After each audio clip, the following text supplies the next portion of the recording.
माननीय सदस्य श्री अख्तरुल इमाम का प्रस्ताव प्रथम है, अतः माननीय सदस्य श्री अख्तरुल इमाम अपना कटौती प्रस्ताव प्रस्तुत करें।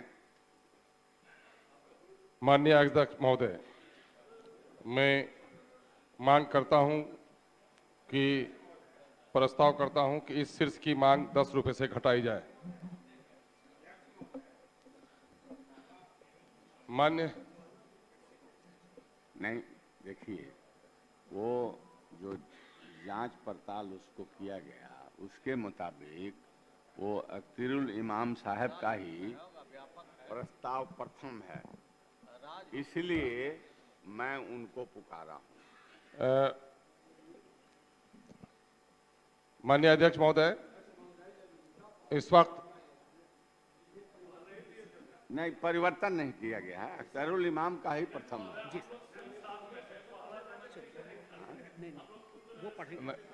भाई सभी लोग साथ पहुंचे थे, तो उसी में कुछ लोगों को बांट दिया गया है। अरे भाई, तो हम भी पहुंचे थे ना आखिर। नहीं तो आप अपना माननीय नेता महोदय, आप स्थान ग्रहण करें। मैंने पुकार दिया उनको, वही प्रथम है, वो पढ़ रहे हैं, उनको पढ़ने दिया। आदेश का पालन करते हुए मैं अपनी ओर से ये मांग करना चाहता हूं कि महोदय पढ़ेंगे ना महोदय, चूंकि तृतीय अनुपूरक बजट में जो मांग की गई है, मैं उससे मांग पर आपत्ति इसलिए कर रहा हूं कि मौजूदा वक्त यह सरकार किसानों के तई जितनी जिम्मेदारी निभानी चाहिए उस जिम्मेदारी में कहीं ना कहीं विफल है। किसानों की हालत अच्छी नहीं है।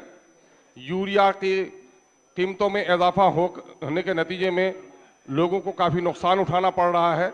विशेषकर महोदय, मैं सीमांचल क्षेत्र के किसानों की, जो लोग सैलाब से प्रभावित हो रहे हैं, उनके मुद्दों की तरफ भी आपका ध्यान आकृष्ट कराना चाहता हूं कि वहां सैलाब की वजह से धान की फसल भी बहुत पूरी तरह बर्बाद होती है और रेत जमा हो जाने के नतीजे में रबी फसल भी प्रभावित होती है। और नतीजा ये है कि फसल बीमा नहीं होने के कारण और किसान क्रेडिट कार्ड नहीं होने के कारण किसानों को अपनी ज़मीन छोड़कर, जो 10 बीघे का किसान है वो पंजाब में 4 बीघा वाले किसान के यहाँ जाकर मजदूरी करने पर मजबूर हो गया है। ऐसी स्थिति में किसानों की हालत कैसे सुधरेगी? गांधी जी ने भी कहा था कि देश की आत्मा गाँव में बसती है और गाँव का मतलब ही है किसान और मजदूर। और इस वक्त महोदय, जो हमारा पलायन हो रहा है, मजदूरों का जो पलायन है, उस पलायन की बड़ी वजह यह है कि अब तक एग्रीकल्चर को जो दर्जा मिलना चाहिए था वो दर्जा नहीं मिल सका है। उस इलाके में केले की भी खेती होती है, अनानास की खेती होती है, कोई फूड प्रोसेसिंग का यूनिट उधर कायम नहीं किया गया। और मैं सरकार का ध्यान आपके माध्यम से आकृष्ट कराना चाहूँगा कि वहाँ फसलों का जो नुकसान हो रहा है और ज़मीन का जो नुकसान हो रहा है, इस वक्त सरकार संवेदनशील है। गरीबों के लिए, मजदूरों के पलायन को रोकने के लिए, किसानों के लिए महोदय ये होना चाहिए अब कि किसानों की जो ज़मीन कट जाती है नदी में, उस ज़मीन का कहीं न कहीं से बीमा होना चाहिए। वो ज़मीन कट जाती है तो उसकी बीमा राशि उसको मिले।